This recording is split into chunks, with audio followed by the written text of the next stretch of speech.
Hello guys, S2W here with your next casual consumer's perspective review. For today's video, I was able to win a lucky raffle from my local Footlocker to grab this pair. As far as I understand, Jordans have started to become limited starting this year in 2018, but this pair was extremely limited from what I've seen on the winning list, which including my name, only approximately 10 people won at my pickup location. Today, I have the Air Jordan 1 Retro High Homage to Home for a review here. Pretty sure a lot of people have seen these while browsing social media, as the first release already happened about a month ago from this video's review, but that was an exclusive release in the US that's numbered with extra text at the back of the shoes. Now a month later in 2018 of May, a worldwide limited release happened, and like all iconic ones, these sold out everywhere. Judging by their nickname, Homage to Home, you're probably guessing it's a colorway that pays respect and tribute to an iconic OG colorway. Which is true, but also not because it's actually updated with two OG colorways fused into one instead. How did they accomplish this? Let's take a closer look at these sneakers. First thing first, the two iconic colorways that they've brought back for this fusion retro are the Bred ones and the Chicago ones. What they've done was they literally split the shoe in half, with the lateral profile donning the Bred color blocking while the medial side donning the Chicago 1 shading. To a lot of Jordan 1 fans and regular folks, the way that they have presented this shoe was gruesome to many, as the OG colorways were beautiful all around, whereas this new colorway hybrid, it doesn't seem like a lot of people could agree on its execution. Before I chime in on my opinion, I have to say the leather material of this upper is absolutely phenomenal. From the heel counter towards the ankle collar, then towards the midfoot coverage, then the toe box and also the toe guard overlay, everything is just so soft like what you would expect getting from an OG pair. The way it crinkles up on the Bred color blocking for the black leather overlays, and then the white tumbled leather on the Chicago 1 side, it's honestly some of the more premium materials I've seen from recent Jordan 1s, beating out the Jordan 1 Shadows in my opinion for its softness and tumbleness, possibly even better than the Bred toe ones as well, at least for my pair.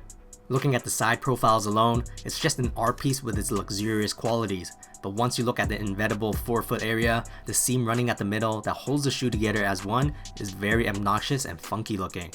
The abrupt color change from black to red on the toe guard, and then the red and white separation just looks too much to a lot of people, so far as to renaming it as a clown shoe to many. I personally have zero problems with its visual aesthetics, as I honestly thought it's one of the most unique presentations I've seen for some time, and it's definitely a shoe that will catch attention for its loudness as a conversation piece. By touch, the toe box itself feels very plush as well, but because of the middle ridge, it's adding a certain durability to it, making it more structured at the center than your regular one-piece perforated leather treatment. Will it affect the way it feels on feet though? I will explain that in the fit section. Moving on, all the other details of this sneaker basically stays true to its staple design.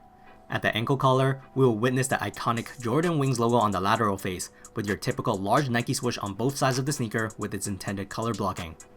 Looking up towards the shoe, the tongue is also designed to be divided in half to correspond to its OG iconic colorway.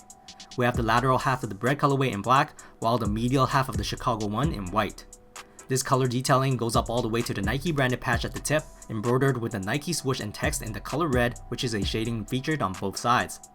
Interestingly, the tongue feels different than the regular tongues found on Jordan 1s. This one feels a little sturdier by touch, but it's still a piece of soft foam as far as I understand. On top of this tongue came laced up with a standard nylon flat black laces, but in case if we want another visual approach, it does come with an extra set of red laces for us to swap out with. Inside the sneakers, the shoes come with a glue down insole in black with some Nike branding on it. You can remove the insole so to speak, but that would require you ripping them out. Then moving up towards the inner wall lining, it features the same puffy padding encircling the ankle and Achilles area found on most recent Jordan 1s, bracing us with the utmost comfortable cushioning. Then as for the midsole, it's using the same technology as other previous Jordan 1s, made out of a solid but durable rubber cupsole in white with Nike Air cushioning embedded inside. Then flipping the sneakers over, the outsole is painted in red to keep the Band 1 or Chicago 1 homage in mind. We will also see the same rubber treads carved with deep flex grooves and pivot points for traction and flexibility. Anyways, here are some Air Jordan 1 Retro High Homage to Home fit footage. Sizing wise, I'm able to fit true to size of my Jordan 1s even with my wide feet, but I have heard people going up half a size for a roomier fit. Comfort wise, the technology is essentially the same as the original one that came out in the 80s, so it's not the comfiest shoe out there in today's standards, but the cushioned foam insole definitely do wonders and helps a lot with such a durable bottom on this model. Older Jordan models are definitely more of a fashion statement nowadays in my opinion. Visual wise, I just loved how bizarre this colorway fusion has worked out. largely because I missed out on the Bred one released in 2016 and don't own a pair of the Chicago ones myself, so this sneaker filled in the holes for that. Honestly, it is difficult to rock such an eccentric looking sneaker, but like I've mentioned earlier, it's definitely one of those shoes that's a conversation piece, or for others, maybe just to store in their collection.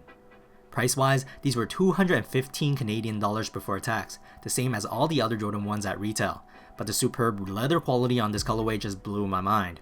I'm not much of a Jordan expert at all, but judging from the recent drops, the leather on this is absolutely more buttery.